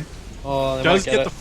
yeah, but he does get the photon overcharge off, which actually isn't going to do any permanent damage at all. But at least it forced the Phoenix back, and Gigglesmirk has taken a pretty commanding hold of this game so Yeah. far. He's in a pretty good lead. Like the operator would have loved to have that mothership core over on the map to with this blink attack Yeah, because it's like it's vision and it's like time warp is super strong in PvP because it slows down everything for ages. And getting that mothership core with a Phoenix is pretty good, and it really forces the operator to stay at home, even though his entire instinct is to go across the map to try and get damage done to catch back up. yeah, and these Phoenix are sticking around being so annoying, and Gigglesmirk is in a position where he can actually expand soon because he's. Yeah. I like how he's continually building probes. Well, as I say that, he's stopped now. Build another probe. But he's oversaturated for sure, so it's about time to go take an expansion. And he has the Immortals to defend it. Phoenix Yeah, coming through once again, not really getting too much done that time, though. He's up to 4 immortals, and the operator's getting Templar Archive, which I assume is probably going to be for Archons. But like he's going across the map now. And the Phoenix, I think they spot this moving out. Yeah, they will spot it now moving out, Yeah, which is nice. yeah, and If they, Operator. they can lift and get those sentries, that's going to be gross. I don't know if they would kill him in time, though, with all the Blink Stalkers here. He's I think actually I'd just going to prefer- take him back. Yeah, take him back and just like lift up Stalkers just so he's got less Yeah. DPS. But these Immortals, he's got 4 Immortals. That's just way too many. Yeah, but This you is can't like- really fault Operator for trying to get an attack in here because he's so far behind now. He He's being needs to do forced this. into it. That's the problem. Yeah, these sentries are lagging a little bit behind. Photon overcharge going down just to make matters worse. One stalker, that one guy wasn't able to blink. That was really close, but Poor fella. not able to blink away. Operator's going to pull back, and I'm waiting on him to drop this expansion here. He doesn't really have the money for it. It's going to be risky either way, but I think that's the only thing he can do right now. Yeah, I agree. He's in between a rock and a hard place a little bit. Yeah, he's got Well, that's what happens when you down. lose. He's down in tech. He's down in probes. He's got this. He's getting an Archon, which is nice. Like Archons are really good, but just he's so far down in immortal count. Yeah, Gigglesmirk's in the driving seat. that's why I think that if Operator dropped down an expansion, not too long ago, then he would be able to start getting it up, getting up and running, getting an income going over there, and then the longer, like, even if Gigglesmirk scouts it with these Phoenix, he still has a couple minutes before the rest of the army makes it across the map. But instead, it's going to be Gigglesmirk who drops down the expansion first and just securing the lead even more. And of course, Yeah. Operator following it up with his own expansion. These Phoenixes getting a little trapped, but they'll get out so fast. Yeah, and I love Gigglesmirk's Phoenix play so far, really keeping Operator on the back foot, forcing him to stay home, and allowing him to do whatever he wants back at home, which is get a crazy amount of Immortals out. And he's actually going into Twilight Council himself. I think for upgrades. Yeah, I imagine that's probably for +2. I don't think he'll go blink. Probably charge as well. Yeah, charge would be Significant pretty amount of good. Yeah, especially against Blink Stalkers. Be pretty helpful. And we'll have to see. Operator going for that robotics facility now, but it's probably about 10 minutes later than it really should have been. Yeah, I don't see him being able to hold this attack. And it's like Gigglesmirk's got Archon. He's got Immortals. He's got Phoenix to lift the sentries and the stalkers, or kill the mothership core. He's got enough energy to time warp and either retreat or throw down a second time warp. He's got a big army supply lead. I think he might be tying this up for Confederation. Here it He comes. lifts the Picking up. sentries. Yeah, nice micro there. Picking up the sentries, even picking up a zealot there. Struggling in the air. That's a funny animation. Yeah. These Immortals are going to tear down this Nexus. Yeah. And there's a GG. Yep. Good game. I Very good respect game from Gigglesmirk. Yeah, that was a little bit one-sided there, but really well done. Nice build order. Very nice and crisp. That Yeah, dog. I think Operator could have reacted better to it. Like he saw the Stargate early enough. He just didn't really have his army in position and ready to go. Could Yeah. have mitigated the damage a little bit more. Yeah. Gigglesmirk took his advantage and ran with it. Yeah, for sure. And he just held the lead the entire time, and it was pretty much easy as soon as he got all those probe kills early on. Tied up. It's exciting. Yeah, that's insane. 3-3 Getting- now. Getting tense. Woogie So, vs Stark, TBT. oh, here we go. This is going to be a huge matchup here to determine who is going to take a step forward towards the championship. So let's go ahead and jump in it. We'll be casting this game and then going into a break here. So excited for that. I need some water and I need to calm my dog down a little bit. I can't tell if it's your dog or TB Ham's dog in my No, ears. Like, this time crazy. it's mine. That's what I like about my dog. Like I got a Labrador. He's just so passive and lazy. And he's just Lab, he yeah. was. Yeah, But funny. yeah, as soon as anybody walks by the apartment door, the dog flips out. So it's been pretty good lately. But of course, it's finals night. I'm trying to do my best job possible, and that's the night that she's going to freak out and make a lot of noise. That's funny. All right, we're on Zelnaga Caverns. We have a TVT, and I'll go ahead and introduce the Blue Terran for Team Confederation. It's going to be Wookie. Is it Wookie or Woogie? I think it's Woogie. Woogie. Okay, yeah, that's what I thought. Woogie. That's what I'm going with. And spawning in the top right hand side, the Terran player from England, also the caster extraordinaire. It is All Inspirations Stark. He was casting earlier this evening. If you were watching the third place match, Doing the a great emergency job with cast. TPM. Yeah.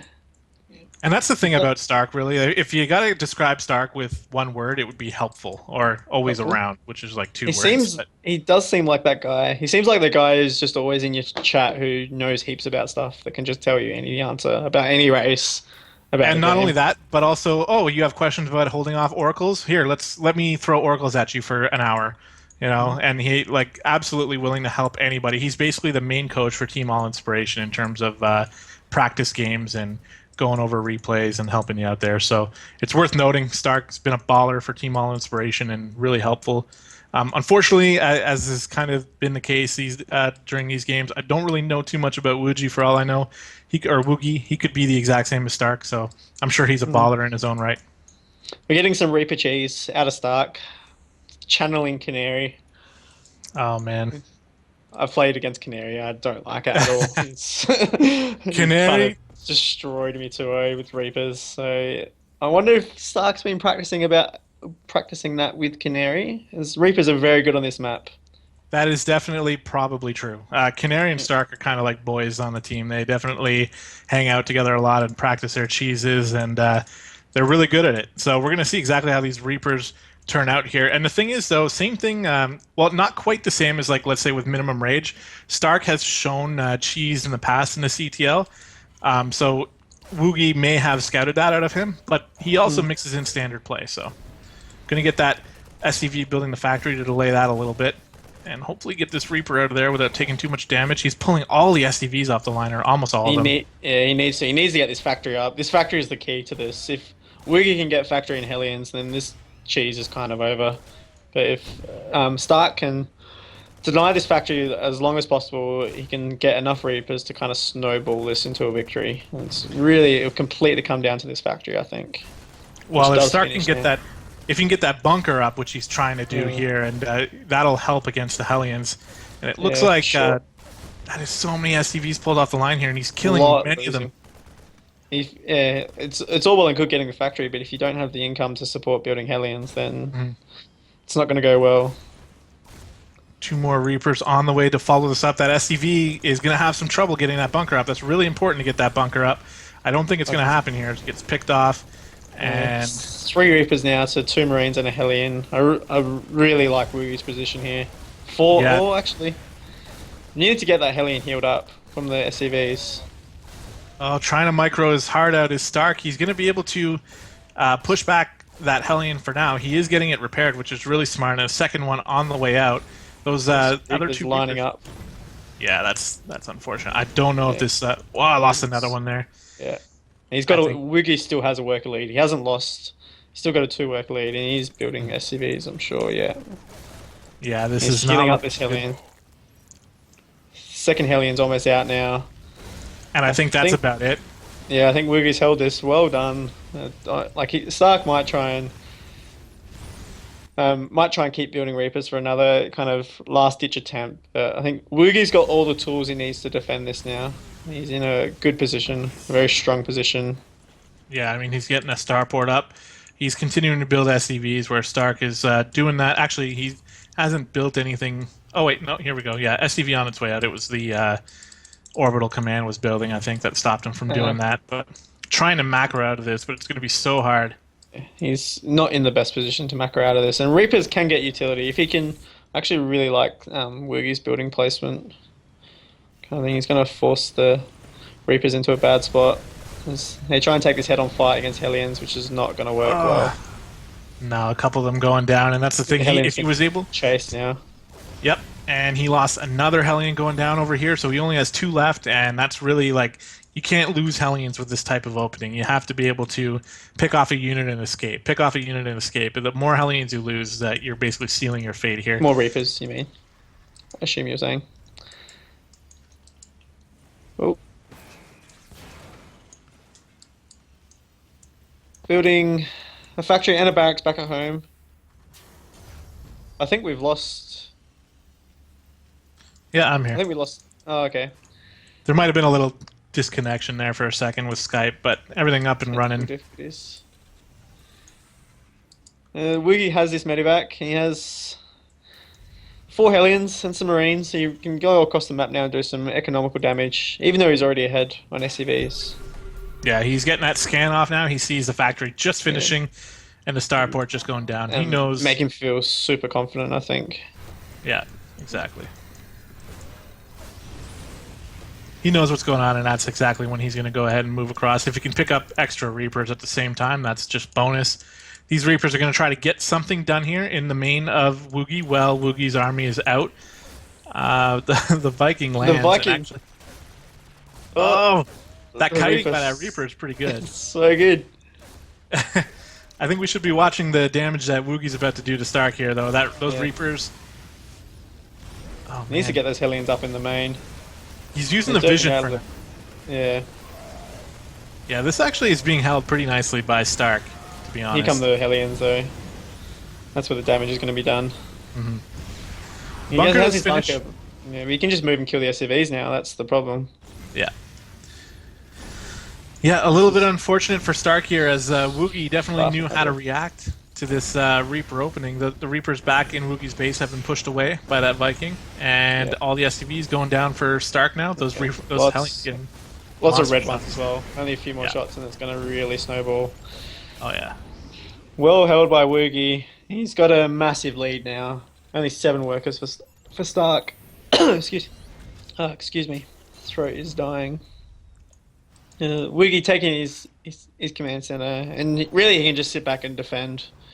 I think he's got a massive lead now. He can build any non-zero amount of units to win, I think. It's a long way back for Stark. I don't think Stark will leave, though, because these games are super important, and he doesn't really want to give up. Yeah, exactly. And there's nothing against going for this type of cheese play, especially like knowing Stark personally. I know he practices this opening quite a bit. As these Hellions are swooping in here, getting more SCV kills. But it was just more of a fact of Woogie just really knowing what to do to defend it, and microed his heart out and was able to survive until he got the Hellions. And that's all it really took. It's just when things actually looked kind of bad for him for a minute or two while Stark was killing all these SCVs. But all you got to do is just be patient and get those Hellions out. And now he's got a tank sieged up outside of the main on Zelnaga Cavern's really obnoxious spot here. And Stark, I mean, what can you do? Not much, unfortunately. No. Not much. He's getting Cloak Banshees to try and salvage something, but I mean, Woogie doesn't have any scans at the moment. He does have a Viking though. The Banshee is out, so Stark has to be really careful with that Banshee until Cloak comes out. There's 2 Vikings here. I would hope Woogie's just banking up scans. He's getting a Raven as well, so don't think this Banshee's going to bring him back. But I can't blame him for trying. Couple of idle SCVs off in the middle of nowhere from Woogie as well. It's kind of funny. There's 3 tanks here. Yeah, and he's just going to siege up again. Yeah. Oh, he's sacrificing this. Yeah. Yeah, nice job there. I actually like that. He wasted the scan just on the Widow Mine, which maybe wasn't that technically effective of a play, but the Raven is on the way, so he won't need it soon enough. halfway across. Oh, that's another tank. Where's Banshee gonna Raven? do some work. I don't think it can kill stuff fast enough though. Oh, there's another scan. Needs to focus that Banshee. Oh, that Micro's Banshee that goes down. That's a that will GG. be Yep. GG. GG. Well held Well, from Woogie. Well held. Very impressive. That was and very this, dicey for a second there because this is that the build. It just comes down to that factory time. Like if he can get the factory, if Stark can stop the factory from building, then the Reapers are just gonna have a field day. yeah, for sure. And wow, what a comeback here by Confederation. AllIn takes the first 3 games, but then Confederation wins 4 in a row to take a 4-3 lead on the series. We only have 2 sets left to cast. One of them set 8, and then the final one's going to be the ace match. So if AllIn actually wins the next match, oh man, we're in for an epic series for sure. I really hope that's the case. Yeah, so do I. Yeah, it's going to be exciting as hell. But why don't we go ahead and take that break we were talking about earlier? Get some water and just kind of calm our throats for a couple minutes anyway while we get ready for the next couple games, and we'll be back to you very shortly.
All right, we're back. Thanks very much for being patient, guys, while we took a break and just sort of discussed some things. I actually am just learning now for the first time that set number 8 is actually a walkover in favor of Team All Inspiration. So,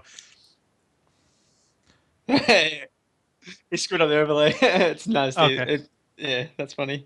It is Was- J-Ro that did get the walkover, so it is Yeah. tied up 4-all.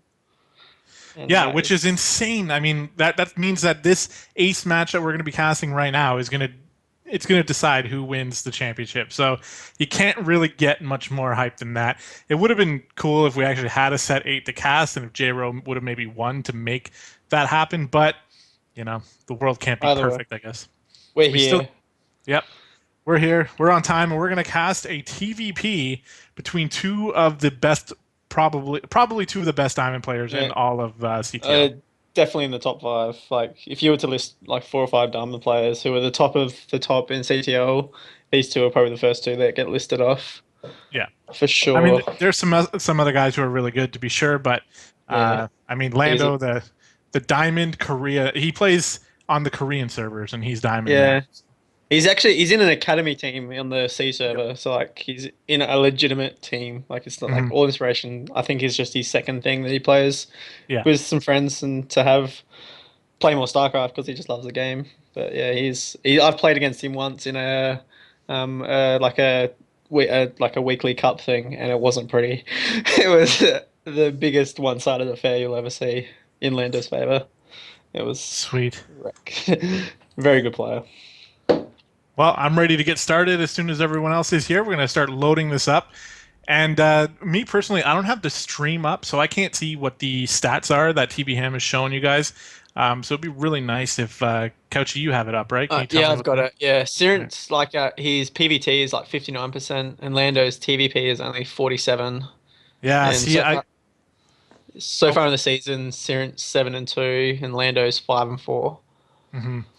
Lando had a really good season 7, but in season 8, he kind of got solved a little bit. He lost his first couple matches, but anyway, while I'm talking about Mr. Lando, let's go ahead and introduce him. The pink Terran in the top right corner of Daybreak. It is Mr. Lando for Team All Inspiration. And in the bottom right, from Confederation, their ace player in the green, it is Sirentt. Sirentt, very good Protoss. I scouted out his PvP a couple of weeks ago when we were playing him, and my God, it was good. Like, it was stupidly good. I don't think there's a Protoss in the CTL that could have beat him. Not that that's relevant for this PvT, but Right. he was a very impressive. Like, this is going to be a very high quality match, I think. I think so. With that being said, though, the TVP for Mr. Lando is something I don't know too much about. I do know Mm. his TVZ is really, really good, and Yeah, his I know he's. TVT is stellar also. But Yeah, I I haven't seen him kind play of TvP. me neither, really. So this is going to be a first for me. One thing is, I do know that it's not his favorite matchup, so um, we'll have to see what he did and how much practice he really got this week to turn that around. As this game gets up and going with a gas first for Mr. Lando. So interesting right off the bat. So jump straight into that factory tech. He could have actually one of his teammates on his academy, Enac from New Zealand, also a very good Protoss player. He could have been practicing with him, and Enac has some pretty solid PvT and more macro style as well. So he has probably a plethora of Protoss players to practice with who are very Mhm. high quality, and he plays a lot. As you said, he plays on the Korean server, so you know he's getting some high quality ladder games in. Yeah, for sure. And he's always really helpful in team chat as well. So not just a good player, but also a good person. As far as okay, so when we casted week 7, I was calling him Siren TT the whole time. So it's Sirentt. Sirentt? Sirentt. Yeah, I would have said Sirentt. Sirentt. Okay. Sirentt or Sirentt? Sirentt, I don't know. Okay. Yeah. So I'm just learning I now don't that I know. said his name incorrectly the first time. But he was really good playing against Stark, and we got to see some very quality games out of both players that time Oh, so too. he So played Stark when you guys played last time. yes, Right. in week How did 7. that go? Who won that game?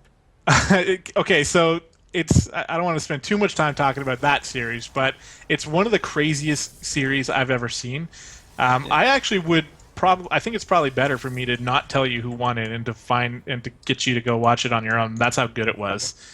But it was close, and it was very, very entertaining. So hopefully we go. still have an archive of that, and I'll direct you to it after if we do. If not, I'll just tell you then. But yeah, it was really good. Super fast factory for Lando. He's going to switch it off probably to get Hellions, I think. Maybe Widow Mines, but I would think Hellions. Yeah, Hellions are still good in TVP for sure, especially if they can get by the army and get into the probe line. So we'll see if that's what he's going to be doing here. Yeah, 2 Hellions on the way, followed up by a tech lab on that barracks. And he hasn't gotten that starport down, or is that what that SCV is doing? Nope. Going to go for an expansion, so... Command center. I wonder if this tech lab's for like a quick stim or if it's like for quick marauders or like combat shield. I don't know. This is a new build and getting Widow Mines behind it as well. Yeah, we're definitely going to find out for sure. Getting a Marine out of there, so I'm guessing most likely going to be for stim, maybe? Well, he's got the gas now for that upgrade. Stim. Now There you go. The Stalker coming in to do a little bit of harassing. Luckily, these Widow Mines will be out pretty soon, though, and I don't think that it's going to be able to get too much damage done. Might lose an SCV. Loses an SCV there. It's probably going to be the extent of the damage. The Hellions are in the main, though. Getting a couple shots. This Mothership Core is going to be key in defending this, but if they can get a couple key shots here, it doesn't look like that's going to happen. He's trying, though, and he does spot the Stargate, so whether or not he gets too many kills, the scouting is going to be pretty worth it. And he managed to grab 3 probes with that last shot from that Hellion, so... Those SCVs were off the line for quite a while, though, trying to push that Stalker back. Which they didn't. The Stalker is still alive. Nice. I like Sirentt's opening here. Lando's getting Widow Mines, which will defend well against an Oracle, but if Sirentt goes up to 2 or 3 Oracles, and if he's super careful, he can fight those Oracles using the Revelation or Envision, one of the two. Whichever spell it is that makes the Oracle see invisible stuff. I can never remember what it's called. Yeah, me neither, to be honest. I think it's it's Envision, so... Envision, there you go. Revelation is the one that tags the army, I think, but yeah. Widow Mines, they are good at deflecting Oracles, because they do kill him in one shot, but the Oracles are so fast, and if the Protoss is on top of his control, he can I think he's going to get caught, though. That Widow Mine is really well hidden. Yeah, right behind that. Yeah, right behind that refinery. Nicely done by Lando there. So very minimal losses. A Stalker gets taken out as well. Baited into that second Widow Mine. That was very clever from Mr. Lando. I like this play out of him. Yeah. He's repositioning the Widow Mines now as well. They're putting him somewhere else, so he's actually going to go across the map with them by the looks. Well, it's going to be pretty well timed with Stim here. If that's what this whole thing was about, he's going to hit with a handful of Marines and a couple Widow Mines. Although it doesn't seem too powerful right now. I think he needs a little bit more to do anything. And a second Oracle coming out.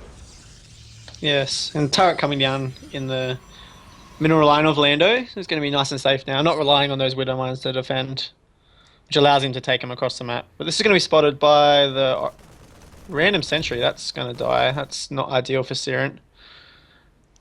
The sentry trying to run away from these Widow Mines. He's trying to block it off, Zergling style, I think. Oh, that sentry is so dead. Yeah. Bam. It just hurts so much. Oh, nice overcharge. Oh, Oracles. Well, it used. Yeah, it used its. I think energy. It used Envision. Yeah. No, it didn't enable Envision yet. Envision, like, it lasts for like a minute. Oh, okay.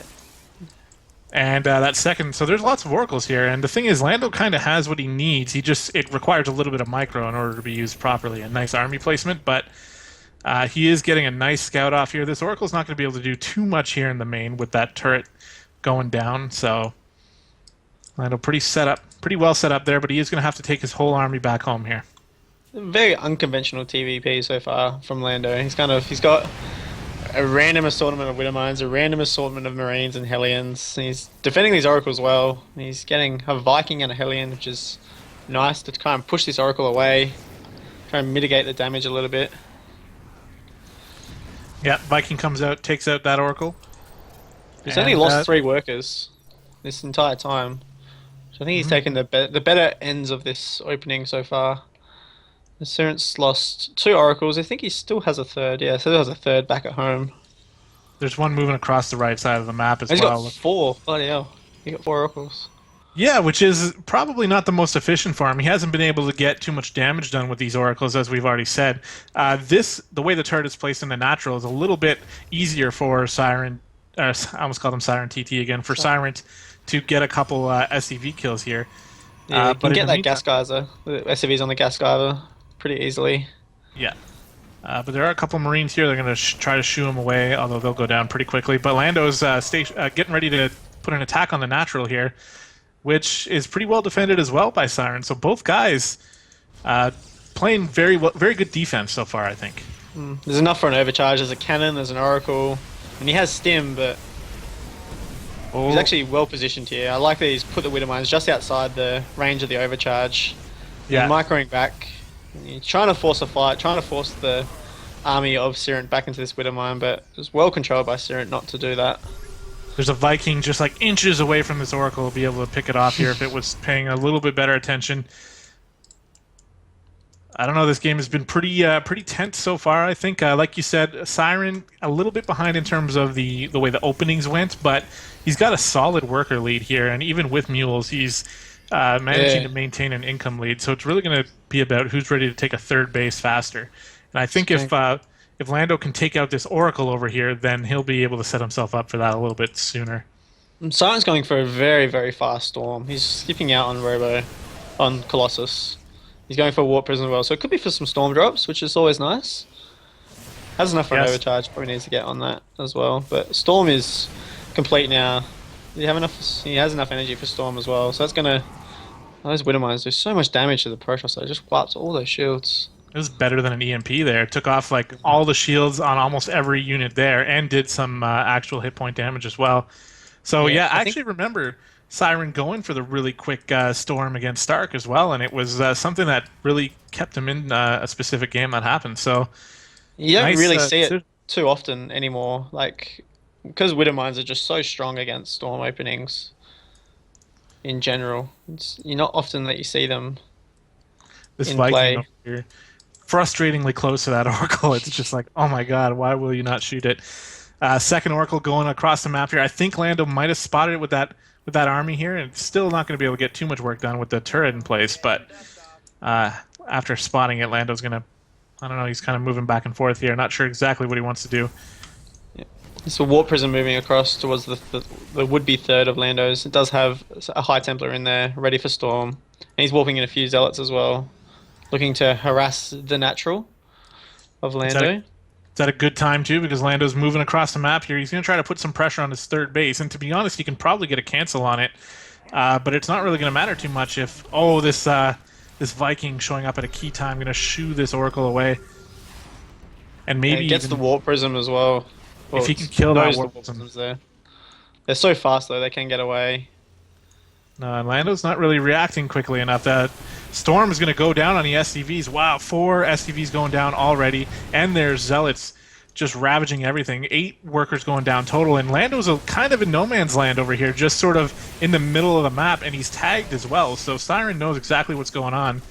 These Zealots are wreaking havoc in the natural. Lando finally moving into the third base here, but there's Storms here as well. He needs ghosts, I think. Yeah, definitely. His army control is very good. He's splitting up his army well to try and mitigate the storms as much as possible. And probably to mitigate the friendly fire damage from the Widow Mines. He is in a good spot though. He's going to try and hammer down this third.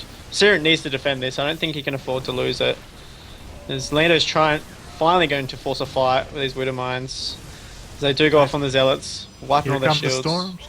Good storm. Oh, man, he did a good job sort of staying out of range of the storms here, but finally Siren goes in with the High Templar and lands a money storm there. Really well held there by Siren. He kind of waited to the last possible moment to defend his third.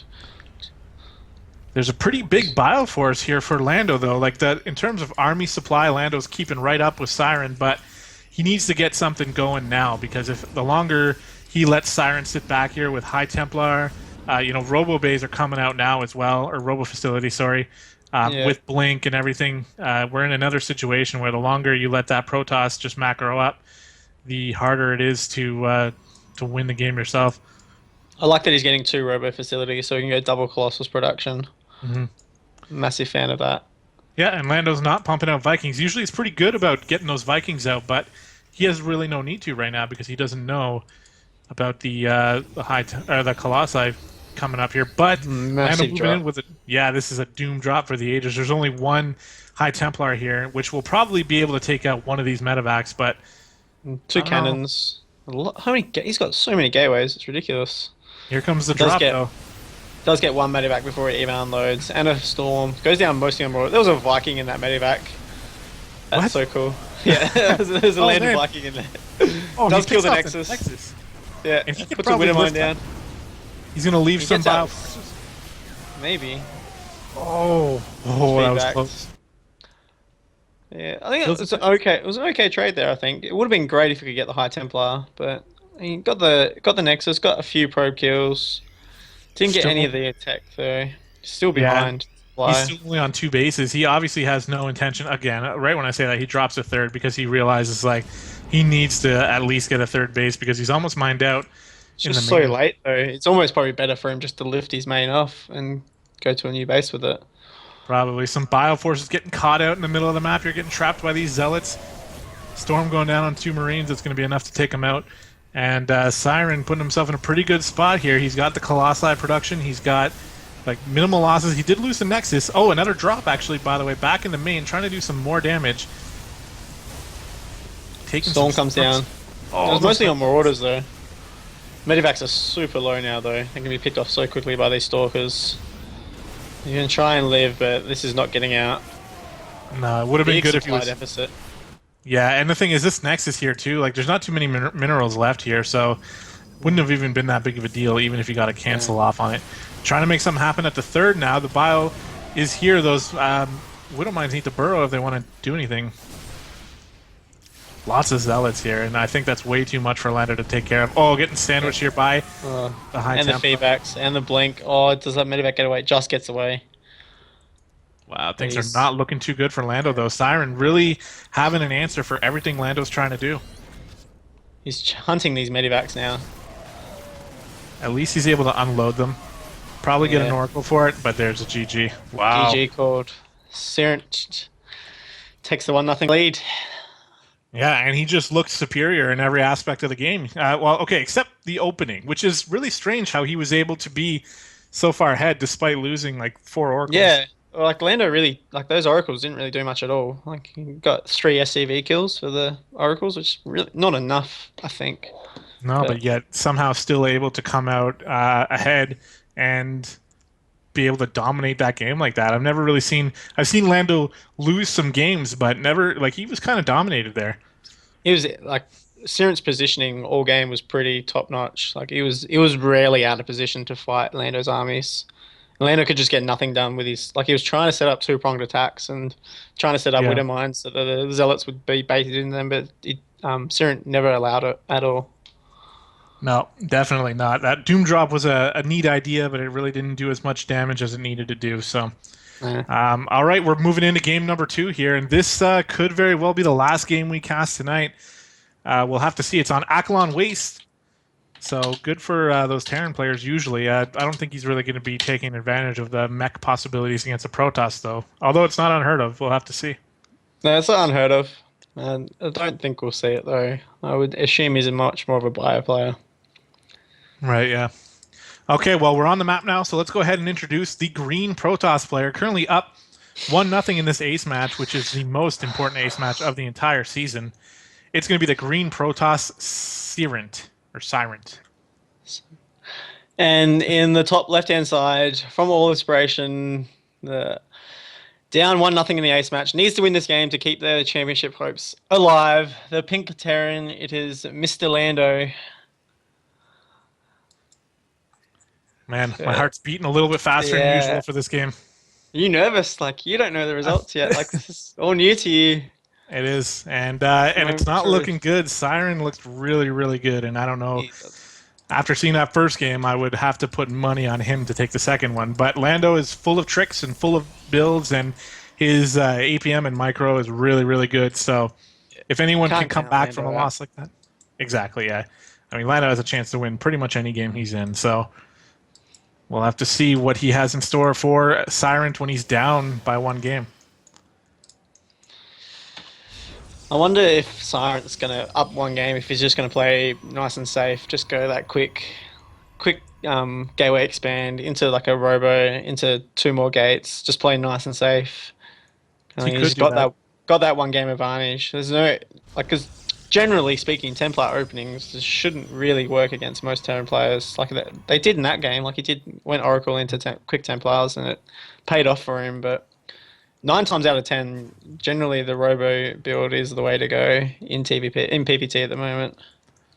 Well, we'll have to see. Maybe that's why. Like, I'm sure it's a build that happens, a certain amount, but maybe it's just something that Terran players aren't really expecting. So when they get hit by Storm, like so fast, it just kind of throws you off. I know it's something that Sirentt likes because as soon as I saw him doing it this game, it reminded me of I think almost every game he went into last time where he opened up with that fast Storm. So we'll see. I mean, he might just do it again because he knows it worked against Lando in game one. That might be his Yeah. idea of safe.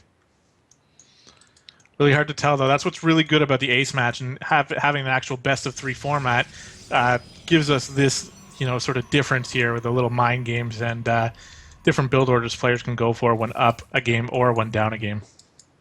Yeah. I want to see if Lando, if Sirentt does go that Templar heavy style, if he's going to add on ghosts, because ghosts kind of are super helpful, like EMP and sniper, amazing spells. We didn't see a single ghost in that last game here, and Not Lando's at all. saving up a lot of money here. Looks like he's going to be going for a really fast expansion. Tries the eBay block, but I don't really like an eBay block against the double gas opening. I don't think it's kind of really worth it, and he's going to cancel it here, which is nice. But Well, he'll pick off that. Oh, there's a stalker on the map, so yeah, that eBay is probably going to get canceled right now. yeah, Oh. generally not ideal against a the two gas openings. Because usually the Protoss is throwing down tech now, not throwing down a super fast expansion. Right, yeah, that definitely makes sense. Mothership Core is out and it's going to shoo this Reaper away, and Lando will get to see the double gas, but he's not going to be able to see the building of choice here for Sirentt. And actually, he did go with the quick expansion, so Lando is going to get a scout on that. Banking a lot of gas, like at the moment, there's the Stargate coming down now. The Stalker just going to walk right up into the main, and it's going to do a little bit of harass. 2 Marines are going to pop out, but I think 1 Stalker is enough for that, and he's actually going to pull a bunch of SCVs off. Yeah, it's a little bit not sloppy, I guess, but you should have had a bunker down. Like playing bunkerless, he's really is exposed to this stalker coming across the map. Yeah, he's cutting corners in a Cutting some place corners, yeah. So yeah, I think sloppy is probably a bad word because he's not a sloppy player. Cutting corners to try and get an advantage is probably a better way to say it. He's skipping out on the bunker. Yeah, and I mean, you could argue that pulling those 4 or 5 SCVs for as long as they were pulled for could equal up to about 100 minerals, maybe not even. So in the end, maybe it was okay. He's got enough Marines here now, and he's going into Hellion play again with pretty much similar build. He is getting that starport up a bit faster, though. Yeah, faster starport, which I like. Yeah. And we're going to be seeing Oracles once again here, and this Reaper going to get a good scout off on that. It probably will even see the Oracle leave. Yeah, a much better scout from last game. Like he saw the Stargate last time, but he sees it much later, and he probably might have even seen inside the Stargate to see the Oracle as it's building. If he was on top of his control, you can just see that the Stargate is building an Oracle, which is always nice. He's following it up with a second one as well, so definitely liking his Oracle play. Looking very identical to the last game. And this time, though, when Lando's moving out here, he doesn't have Stim, but he has a tougher force here. And I don't know if he's going to move out with it or if he's going to keep it at home to defend. He's got to know that Oracle's on its way in, though. 1 Marine going to go down. In the middle line, which is good, though. Yeah. And a couple SUVs from the gas going to be going down here, but not too much else. You might get a kill on this turret, on this SUV building the turret as well, but I think Lando will take this trade because he does have a pretty strong army. 4 Hellions, bunch of Marines. This is a quite popular build at the moment in TVP. We only have a couple stalkers. He sends like has cannons ready though, and his army is completely prepared for this. Read Lando quite well.